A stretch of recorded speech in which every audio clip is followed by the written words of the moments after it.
नमस्कार प्यारे विद्यार्थियों, कैसे हैं आप सभी। यूपी बोर्ड के प्यारे विद्यार्थियों, एक बात जो काफ़ी लंबे समय से मुझे आपसे करनी थी कि हर व्यक्ति का सपना होता है कि वो अपने जीवन के अंदर कुछ विशेष करे। अलग अलग व्यक्तियों के अलग अलग सपने होते हैं, तो पढ़ने वाले जो स्टूडेंट होते हैं उनके जो सपने होते हैं वो भी अलग अलग होते हैं। कुछ विद्यार्थियों को सपना होता है कि मैं इतने परसेंटेज लेके आऊँ, कुछ विद्यार्थियों का सपना होता है मैं पढ़ाई के साथ में ये करूँ, लेकिन कुछ विद्यार्थी तो टॉपर बनना चाहते हैं। और जो टॉपर बनना चाहते हैं तो उनके जो सपने होते हैं वो भी अलग लेवल के होते हैं, उनके काम जो होते हैं वो भी अलग लेवल के होते हैं।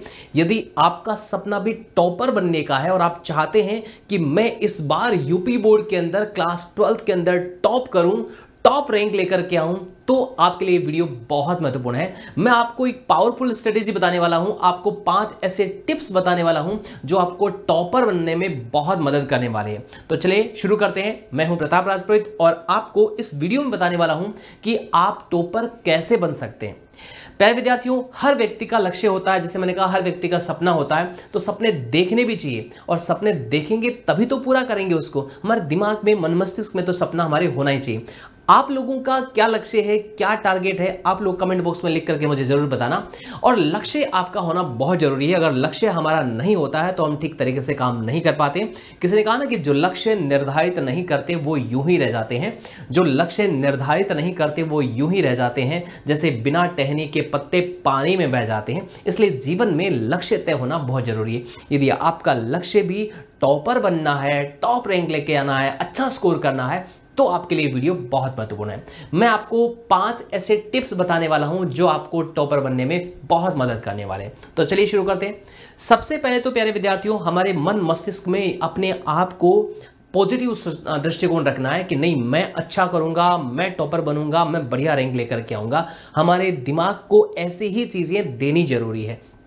जब तक हमारे दिमाग को हम अच्छी चीज़ें, अच्छे थॉट नहीं देंगे तब तक कोई भी काम नहीं होगा। उसके बाद में हमारा काम होता है शुरू कि करना कैसे है, कैसे करना है।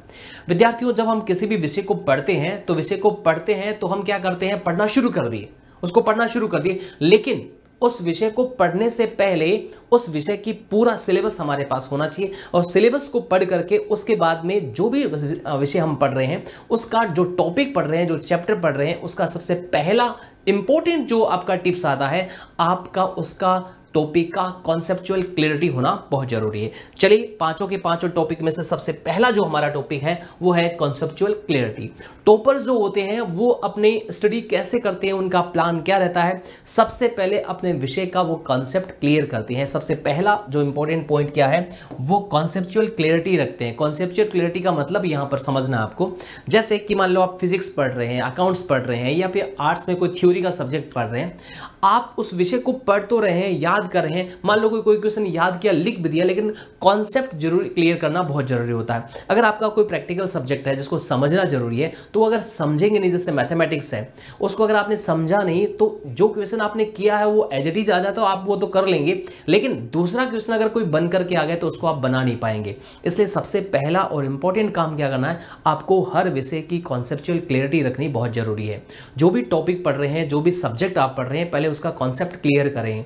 कॉन्सेप्ट क्लियर करने का मतलब, जब टीचर आपको पढ़ाते हैं तो पूरा एकदम पूरा मन मस्तिष्क, हमारा शरीर और मन दोनों आपका क्लासरूम के अंदर होना चाहिए, दोनों। जैसे अभी आप ये वीडियो देख रहे हैं, तो अगर आप कई विद्यार्थी क्या करते हैं, वीडियो तो देख रहे हैं, चला रखा है, आवाज सुन रहे हैं, देख भी रहे हैं, लेकिन ध्यान कहीं और है।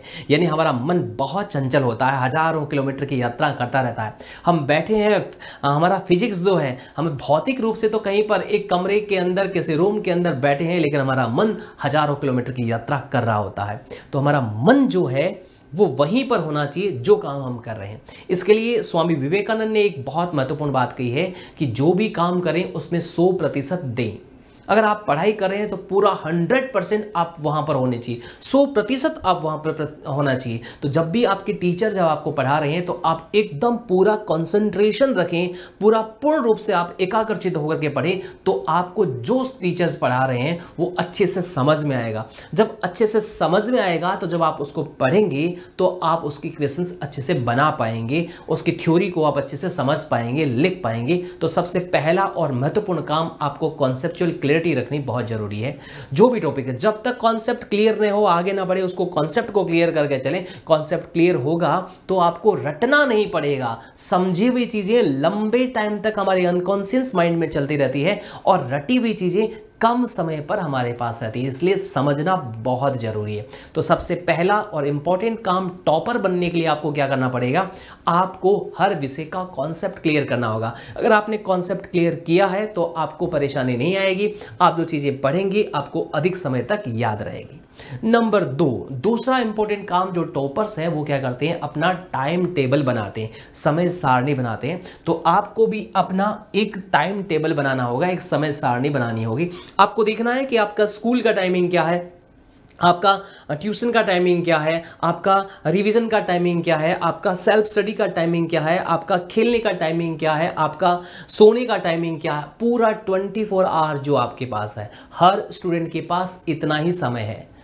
कहते हैं ना कि एक जैसा पेपर आता है ना, एक जैसी आपके पास नोटबुक है ना, एक जितना ही समय मिलता है, लेकिन फिर भी कुछ विद्यार्थी बहुत अच्छा स्कोर करते हैं और कुछ विद्यार्थी अच्छा स्कोर नहीं कर पाते हैं। इसका कारण क्या है, क्योंकि जो विद्यार्थी अपना टाइम टेबल बना करके पढ़ते हैं, पूरा समयबद्धता से काम करते हैं, वो विद्यार्थी सफल होते हैं।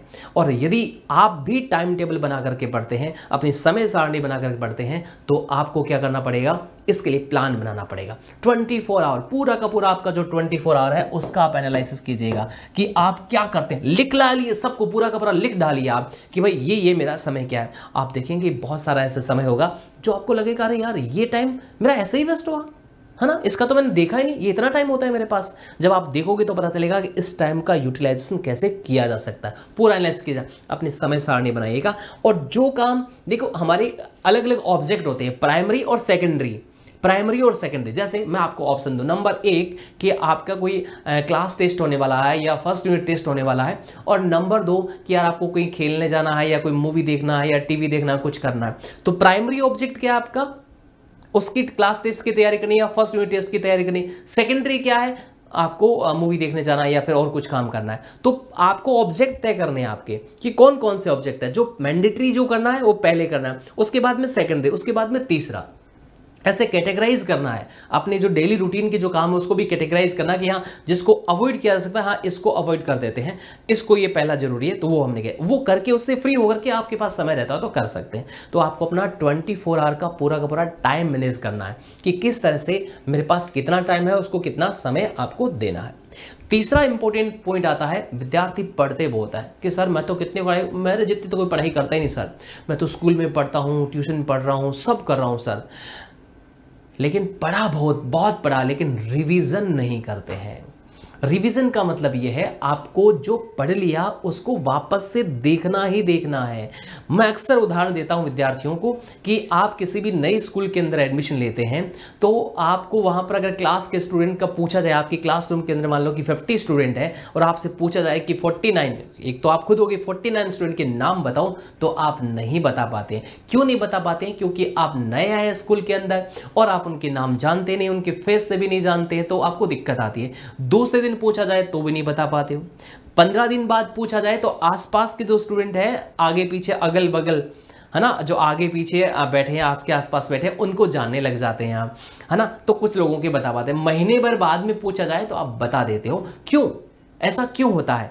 ऐसा क्या रीजन है कि पहले दिन आप 50 स्टूडेंट की क्लास में से एक भी स्टूडेंट का नाम नहीं जाने, आपको चाहे भले ही पहले दिन इंट्रोड्यूस करा दी जाए पूरे के पूरे, इसका नाम ये नहीं जाने, लेकिन एक महीने के बाद में आप 49 स्टूडेंट के नाम जानते हैं, उनके फेस से ही पहचान लेते हैं, उनकी आदत तक जानते हैं, सारी चीजें जान जाते हैं, उनका पूरा कच्चा चीठा भी खोल देते हैं आप।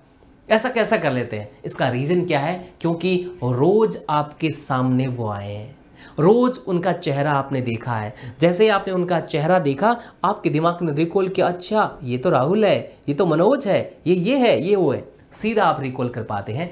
ठीक इसी तरह से जो भी हम पढ़ते हैं उसको अगर रिवीजन करते हैं तो हमारे दिमाग में वो चीज़ें लंबे समय तक रहती है। तो तीसरा महत्वपूर्ण टिप्स क्या है? रिवीजन रिवीजन रिवीजन रिवीजन आपको करना ही पड़ेगा।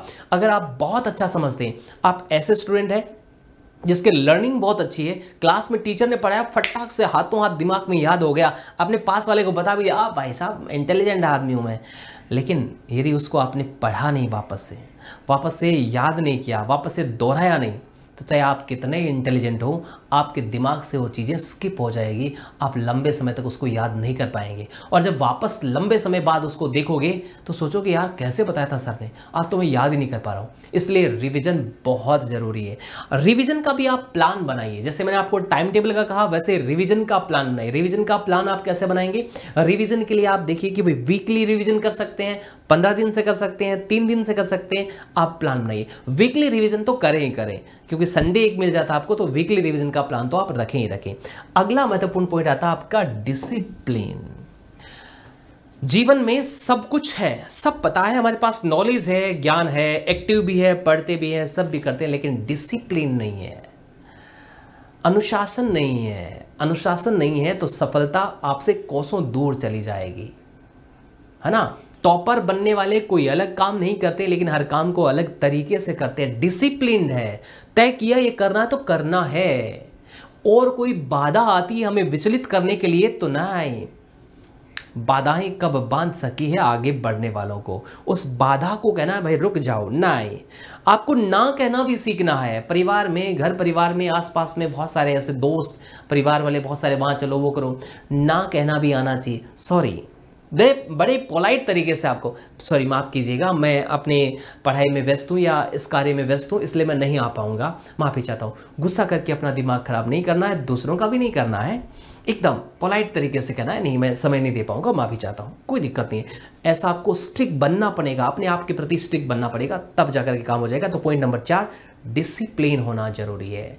डिसिप्लिन आपको आदतें डालनी है, अच्छी आदतें डालनी है। मैं अक्सर कहता हूं आदतें शुरू में मकड़ी के जाले की तरह होती है और बाद में लोहे की जंजीरें बन जाती है। अच्छी आदतें डालनी है। अच्छी आदतें अगर एक बार आपने डाल ली तो फिर अपने आप वो आपको दोहराना शुरू कर देगी। जैसे सुबह का मान लो कि मॉर्निंग का आपका रूटीन, उठने का जो समय होता है, आप एक बार जैसे स्कूलें खुलती है तो आपको बहुत बुरा लगता है, आलस आता है, रोज उठते हैं तो आप संडे के दिन भी आपकी आंख खुल जाती है। भले ही आप सोए हो, उठ नहीं रहे हो अलग बात है, लेकिन फिर भी आपकी आंख खुल जाती है। तो डिसिप्लिन जरूर, डिसिप्लिन का मतलब टाइम टेबल बनाया तो उसको फॉलो करो, रिवीजन का जो काम किया उसको करना है ना, जो डिसाइड किया उसको करना है, उसको बोलते हैं डिसिप्लिन। तो डिसिप्लिन, अनुशासित रहना जरूरी है ना। पछतावे के दर्द से डिसिप्लिन का दर्द अच्छा होता है। और लास्ट आपको क्या करना है, सारा काम कर लिया सर, कॉन्सेप्चुअल क्लैरिटी भी हमारी है, टाइम टेबल बना करके हम पढ़ भी रहे हैं, रिवीजन भी कर रहे हैं, डिसिप्लिन है, सारा काम हम करें। लास्ट पॉइंट हमारा आता है,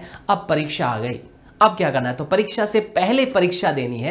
परीक्षा पहले क्या देनी है, यानी हमें मॉडल पेपर, जो हमारे सैंपल पेपर है, मॉडल पेपर है, उनसे प्रैक्टिस करनी है कि भाई एग्जाम जो आता है, जितने नंबर का आता है, पेपर आता है, वैसे के वैसे आपको क्या करना है, अपना घर पर बैठना है, टेबल कुर्सी लगा करके बैठना है, जैसे भी आपके घर पर व्यवस्था है वैसे बैठना है। उसके बाद में सामने घड़ी रखनी है, जितना टाइम आपको एग्जाम में मिलता है उतने टाइम में पेपर को हल करना, वैसे के वैसे करना है। और उसके बाद में उसको मॉडल पेपर हल करने के बाद में देखना कि कौन सी गलतियां की है। पहला मॉडल पेपर जब आप हल करो तो उस समय देखना कि कौन सी गलतियां आपसे हुई, दूसरे में नहीं करनी है।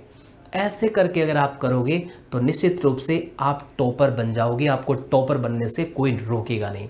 तो ये 5 टिप्स मैंने जो बताए हैं, जो आपको टॉपर बनाने में बहुत मदद करेंगे।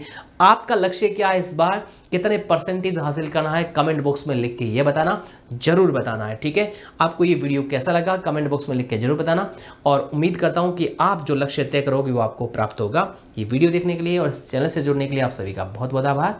Thank you so much.